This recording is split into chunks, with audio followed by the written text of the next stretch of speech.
There are moments in life when you look back and think, if only someone had told me this sooner. Not because you're weak, not because you're not trying, but because no one sat you down and gave you the truth. Not sugar-coated, not filtered, but the kind of truth that saves you years of confusion, pain, and wasted potential. And if you're young right now, if you're still trying to figure out who you are, what you want, and who you're becoming, let me tell you this, you're already ahead of the game just by listening to what I'm about to say. Because I'm not here to hype you up. I'm not here to tell you everything's going to be fine. I'm here to tell you what most people are too afraid, too comfortable, or too lost themselves to say.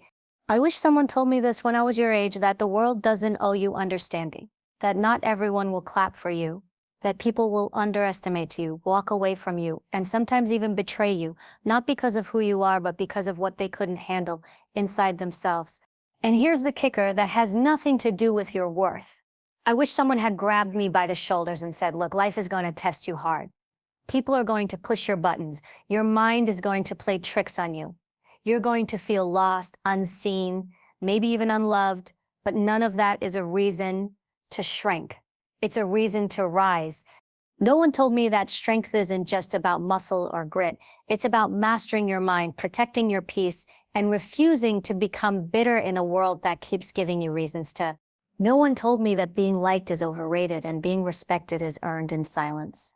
No one told me that the people who criticize your ambition are often the ones too afraid to chase their own.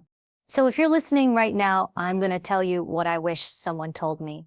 And if you truly take this in, not just with your ears, but with your life, you'll save yourself years of apology, regret, and playing small. Because the truth I'm about to give you, it might sting, it might challenge you, but it will wake you up. And that wake up, it could change everything. Let's begin. There's a moment in every person's life when their emotions get the better of them. Maybe it was a text that pushed you over the edge. Maybe it was a breakup, a betrayal, a failure, or even just one sentence that triggered something deep. And in that moment, rage, fear, shame, sadness took over, and you said something, or you did something, or you completely shut down. That one moment, it may have cost you your peace, your clarity, or even your direction. But here's the thing. No one really tells you when you're young, your emotions are not the enemy, but they will destroy you if you don't learn how to command them. No one teaches you this in school. They teach you math. They teach you history. They teach you how to follow rules and pass tests. But they don't teach you how to pause when your heart is pounding. They don't teach you how to sit with sadness without letting it consume your thoughts. They don't teach you how to feel without being ruled. And because no one teaches you, you grow up thinking that being angry, crying, or feeling anxious means you're broken, weak, out of control. But let me tell you the truth. Emotions are signals, not shackles. They're messages, not mandates. Emotions are like wild horses, strong, fast, and sometimes chaotic. But with training, they become powerful allies instead of unpredictable enemies. Mastering your emotions is not about suppressing them. It's not about faking calm when you're screaming inside. It's about understanding what they're telling you, and then choosing the response that builds you, not breaks you. When you're young, everything feels bigger. The pain, the confusion, the highs and the lows. It feels like the world is either falling apart or on fire. And if you don't know how to ride those waves, you drown. So people try to numb themselves. They scroll, they ghost people, they distract themselves with dopamine, likes, attention, food, alcohol, whatever makes them forget. But it never really goes away. It just buries itself deeper, waiting to explode again. So here's what I wish someone told me. The most powerful people you'll ever meet aren't the loudest in the room. They're the ones who can sit with chaos and not be swallowed by it. They're the ones who know how to pause, how to respond instead of react, how to choose power over impulse. You can feel anger and not send a text. You can feel hurt and still speak with grace. You can feel afraid and still take the next step. You don't get stronger by avoiding hard emotions.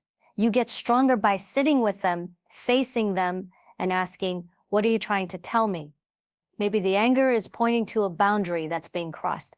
Maybe the sadness is highlighting something you need to let go of. Maybe the anxiety is your brain trying to protect you, but doing it in a way that keeps you small. When you decode your emotions, you stop being at war with yourself.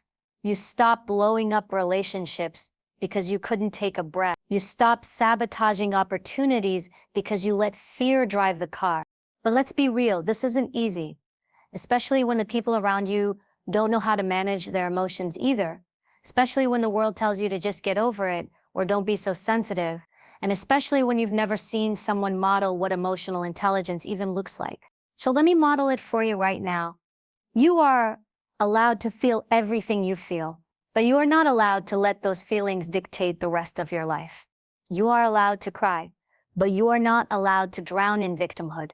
You are allowed to be angry, but you are not allowed to become bitter and blame the world. You are allowed to feel fear, but you are not allowed to bow to it and never try. You can't lead your life with purpose if you're being led by every emotional spike. And that's what emotions are. They spike, they rise, and they fall. But your character, that's the constant. That's the part you build. And you build it through the choices you make when the emotion is screaming loudest. So when you get triggered, pause. When you feel insulted, breathe. When you want to lash out, don't, because power isn't how loud you can yell. It's how calm you can stay under fire. One of the most important things you'll ever learn is that your emotional reactions either protect your future or poison it. Every time you speak with control, when you want to explode, you earn respect. Every time you stay grounded when others are losing it, you earn influence. And every time you walk away from chaos instead of fueling it, you earn peace. Emotional mastery is the superpower that separates leaders from followers. It separates the healed from the reactive. It separates the ones who survive life from the ones who build it. So if you're young right now and you're feeling overwhelmed, emotional, exhausted, don't run from it. Don't shame yourself. Don't numb it. Learn from it. Learn to sit in the discomfort and not collapse. Learn to feel deeply but act intentionally. Learn to master your inner world so the outer world doesn't master you. Because when you command your emotions, you command your future. And there's nothing more powerful than a human being who feels everything but still chooses discipline over drama. There's a hard truth no one really tells you when you're growing up. Not everyone deserves access to you. Your energy, your time, your heart, your attention. The world will try to convince you otherwise. It'll push this idea that being kind means being available, that being loving means being wide open, that being strong means never saying no. And if you believe that lie for too long, you'll start giving yourself away in pieces until you look around and wonder why you feel so drained, so used, so invisible. Let me make this crystal clear. Access to you is a privilege, not a right. Just because someone wants your time doesn't mean they've earned your presence. Just because someone says they care about you doesn't mean they have your best interests at heart. And just because someone's been in your life for years doesn't mean they're still aligned with who you're becoming. When you're young, you think loyalty means keeping everyone around. You confuse history with value. You keep people close out of guilt, out of fear, out of habit. But as you grow, as you heal, you realize something crucial. Not everyone is meant to walk with you on every stage of your journey. And that's not cold. That's not selfish. That's wise. There are people who will only love the version of you that doesn't grow, who only show up when they need something, who speak in sweet words but carry bitter intentions, who drain your spirit and call it being real. You need to start asking yourself, what does it cost me to keep them close? Because some relationships are expensive in ways that don't show up in your bank account, but in your peace, your energy, your self-worth. Your space is sacred. Your time is sacred. Your inner circle should be full of people who water you, not just take from your well. And if they can't handle your boundaries, they were never here for your wholeness. They were here for your compliance. They liked you better when you were quiet, available, and easy to use. But you're not here to be used. You're here to grow, to build, to thrive. And that means learning to close the door, even if it shakes. Protecting your energy doesn't mean cutting everyone off at the first mistake. It means discerning patterns. It means noticing when someone's presence consistently leaves you more confused than clear, more heavy than hopeful, more small than strong. And when that becomes the norm, not the exception, that's your cue, that's your signal to step back, not in anger, but in awareness. Not to punish them, but to protect you. There are people who will gaslight you into thinking your boundaries are wrong. They'll call you too much, too guarded, too distant. But let me tell you something. People who are used to taking without giving will always be offended by someone who finally says enough, and saying enough is your birthright. You don't owe access to people who only show up when it's convenient. You don't owe vulnerability to people who use your wounds against you. You don't owe explanations to people committed to misunderstanding you.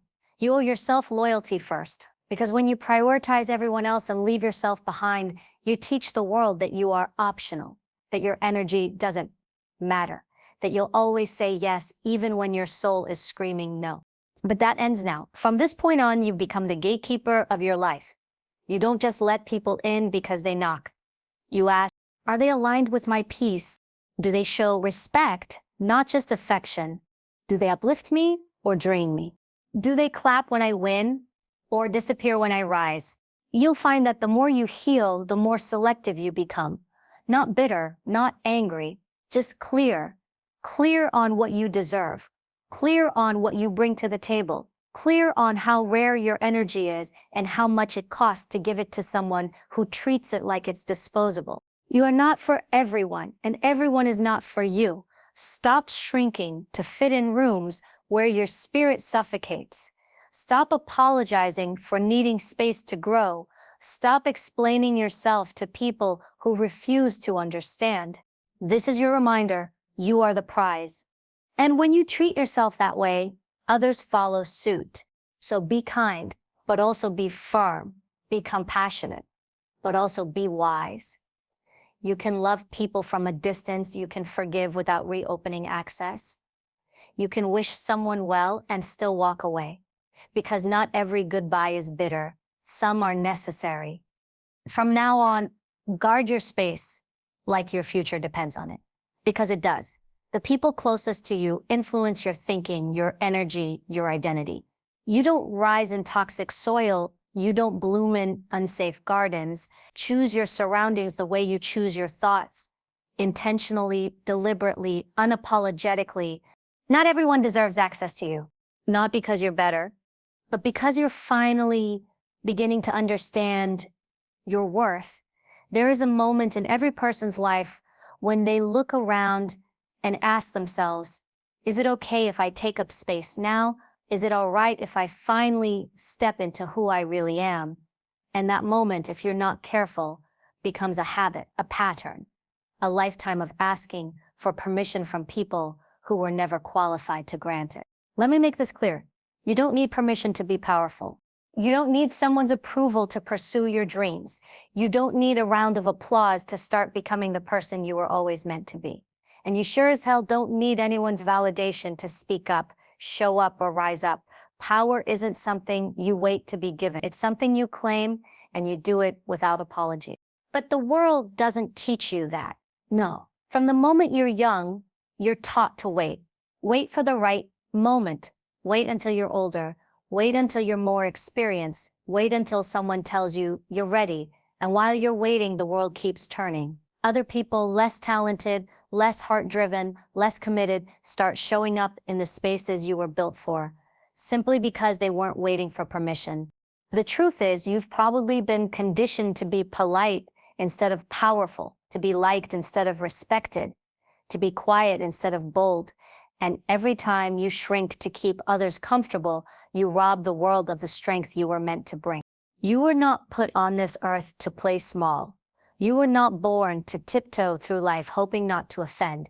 You are not here to tone yourself down so that other people don't feel threatened by your light. Power isn't arrogance. Power is ownership. It's knowing who you are without anyone needing to confirm it. It's standing firm when everyone around you wavers. It's walking into a room and not needing to dominate. Just be, and that alone changes the atmosphere. When you own your power, you stop asking questions like, am I good enough? Do they approve of me? Will they accept me if I'm honest about who I am? You start asking, is this aligned with who I'm becoming?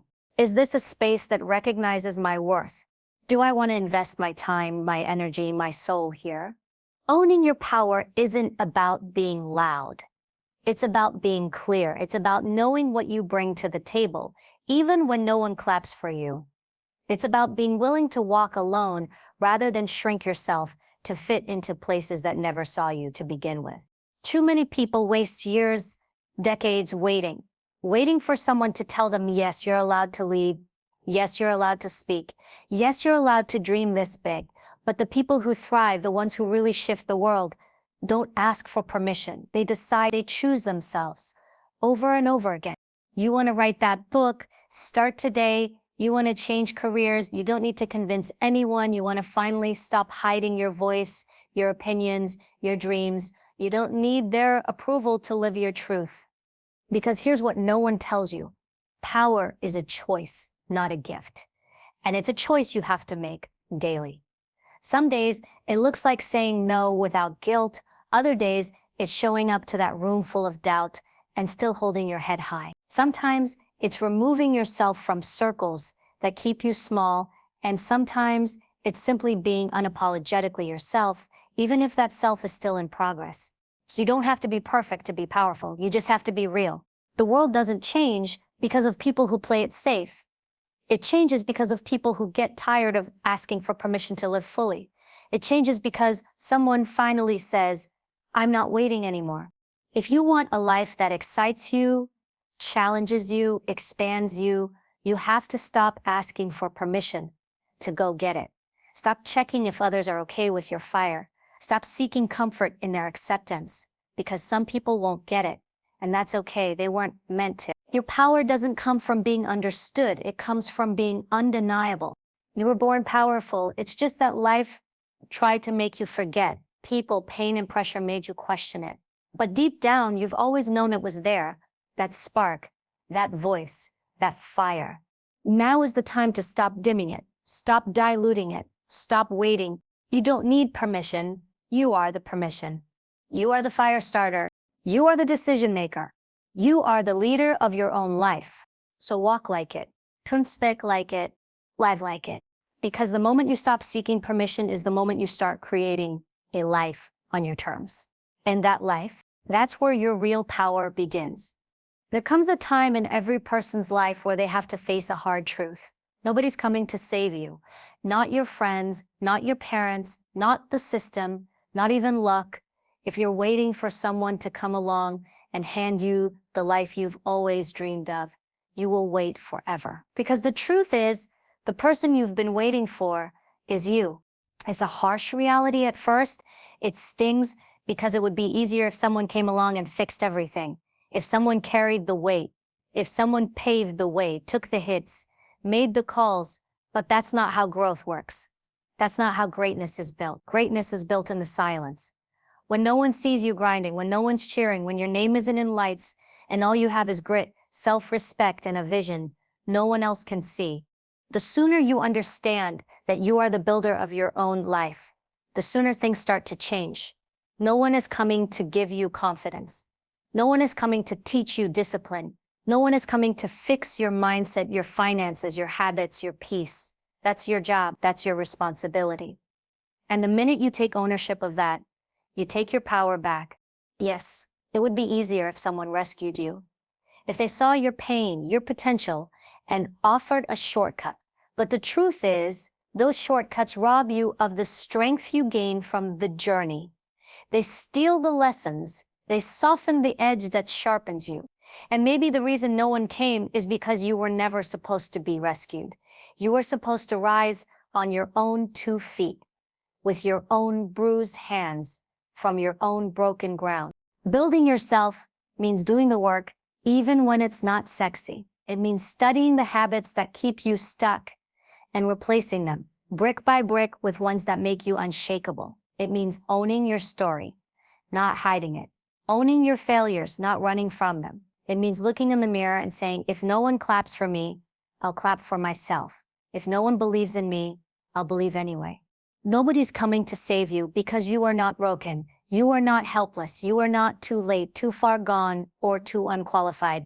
You are capable. You are resourceful. And everything you need is already inside you. It just hasn't been tested enough to reveal itself.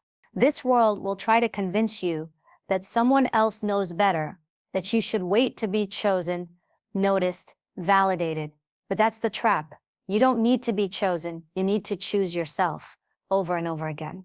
When it's hard, when it's dark, when it feels like nothing's working, especially then. Start where you are with what you have and do what you can. It won't be perfect, but it will be progress, and progress over time compounds into transformation. Don't wait for the motivation. Build the habit. Don't wait for the right people. Be the right person. Don't wait for clarity. Create it through action. No one's coming to build the dream for you, but they will show up to benefit from it once you do. And that's okay, because by then you'll be the kind of person who no longer needs to be rescued. You'll be the one lighting the way for others. But first you have to walk through the dark yourself. You have to be the hero you were looking for. Understand this, you don't build yourself overnight. You build yourself in the daily decisions, in the moment you wake up and choose discipline over comfort, in the moment you speak the truth, even when your voice shakes, in the moment you forgive, let go, and move forward. That's what building looks like. And the person who keeps showing up, keeps swinging the hammer, that's the person who becomes unstoppable. You are responsible for your life. That's not a burden, that's a gift. Because once you accept it, you realize that no one gets to limit you. Not your past, not your pain, not your surroundings. You get to rewrite the narrative. You get to build the structure of the life you want to live. Stronger, wiser, real. So, no, nobody's coming to save you. And that's not the bad news. That's the moment you wake up. That's the moment you realize you don't need to be saved. You just need to step up. You are the answer. You are the plan. You are the foundation. Build yourself like your life depends on it. Because it does. Think about where you are right now in your life. Mentally, emotionally, physically, financially, every part of it, the good and the bad, is a reflection of what you've allowed, accepted, or expected. You don't rise to your goals, you fall to your standards. And the truth most people avoid is this: your future will not be defined by your dreams, but by your standards. It's not enough to want success. Everyone wants success. Everyone wants happiness, peace, health, and purpose. But not everyone has the standards that demand it from themselves daily. Your standards are the invisible lines you draw in the sand, the line that says, this is what I tolerate, this is what I don't, this is who I choose to be. And those lines, they either keep you stuck or pull you forward. Standards are personal, they're private. No one sees them but you. That's why they matter so much. It's easy to fake effort on the outside. But your standards are revealed in your routines, your decisions, your boundaries, and your resilience when things get hard. They show up in how you speak to yourself when no one's listening. They show up in how you react to disappointment, to temptation, to pressure. If you live by the standard of just getting by, guess what your future looks like? One long stretch of average. If your standard is comfort, your future will shrink. If your standard is approval from others, your life will bend and break to meet someone else's expectations. But when you raise your standards, everything changes. Not overnight, but inevitably. A higher standard says, I don't hit snooze because I said I would get up. A higher standard says, I keep my word, even if it's only to myself. A higher standard says, I don't tolerate disrespect from others or from my own inner dialogue. A higher standard says, I finish what I start, I show up ready, I lead myself first. Raising your standards isn't about being perfect. It's about refusing to settle for a version of yourself that you've outgrown. It's about being bold enough to say, I deserve more, because I give more. Not because the world owes it to you, but because you owe it to yourself to not live on autopilot, to not keep watering down your potential. Every standard you hold becomes a seed. And like any seed, what you water grows. Water laziness, and you grow regret. Water excuses, and you grow stagnation. But if you water courage, discipline, self-respect, then you grow a life that looks and feels like freedom. And let's be clear, people around you might not like it when you raise your standards, because your standards reflect something about theirs. When you start eating better, Some people will call you obsessed. When you start speaking up for yourself, they'll call you too much. When you walk away from chaos, they'll say you're selfish. Let them talk. High standards aren't for everyone. That's why they lead to uncommon outcomes. That's why most people stay stuck in patterns they hate, jobs they loathe, relationships that drain them, because leaving requires new standards, and new standards require discomfort. But you want a better future, you want peace that's real and not just performative. Raise your standard for the people you allow in your life. Raise your standard for how you speak about yourself. Raise your standard for how you deal with setbacks. Because your future isn't created by chance, it's created by choice. And your standards are the choices you repeat every single day. You don't have to change everything at once. You just need to get honest. Where in your life have you lowered the bar so far that now you're unrecognizable to yourself? Where have you tolerated less love, less truth, less discipline? Because raising the bar felt too hard. You get to set the tone. You get to raise the bar. You get to say, that version of me, the one that settled, the one that made excuses, the one that doubted everything. I'm done with her. She served a purpose, but I'm not bringing her into my future. Because that future you want, it's waiting, but it's not going to meet the version of you who still makes room for half effort, for chaos, for playing small. It's waiting for the you that refuses to shrink, the you that doesn't flinch when people misunderstand, the you that shows up anyway. This world will offer you plenty of reasons to lower your standards: fear, comfort, pressure, doubt. But it's your job to hold the line, because when you hold the line long enough, the world starts to meet you at that level. Opportunities start showing up, people respect you differently, and most importantly, you respect yourself differently. And that is when everything shifts. When you stop hoping and start expecting. When you stop begging and start building. When you stop surviving and start leading. Your future is not a mystery. It's a mirror. It reflects the standard you set today. So if you want to change your future, raise your standards now, not tomorrow, not next week, not when things calm down, right now. Draw the line, raise the bar, and become the kind of person your future will thank you for. Not because it's easy, but because it's time. Let me leave you with this. You don't get the life you want. You get the life you demand of yourself. Everything you've heard, everything you've felt in this message boils down to one truth. Your life is your responsibility, not your parents, not your friends, not society's, yours. If you keep waiting for permission, you'll never move. If you keep tolerating less, you'll never rise. If you keep treating your mind, your time, your energy like it's expendable, you'll keep living a life that feels like a quiet compromise. But if you decide not tomorrow, not someday, today that enough is enough, everything changes. Raise your standards, protect your peace, trust your intuition, cut the noise, don't lower your energy to meet people. Train your mind to elevate your entire life. No one's coming to rewrite your story for you, but you can pick up the pen right now, choose to be relentless, choose to be self-led, choose to be unshakable. And when the world tries to make you small, when the pain gets heavy, when doubt knocks on your door, you look it in the face and remind it, I was built for this. Now go build the life that reflects it.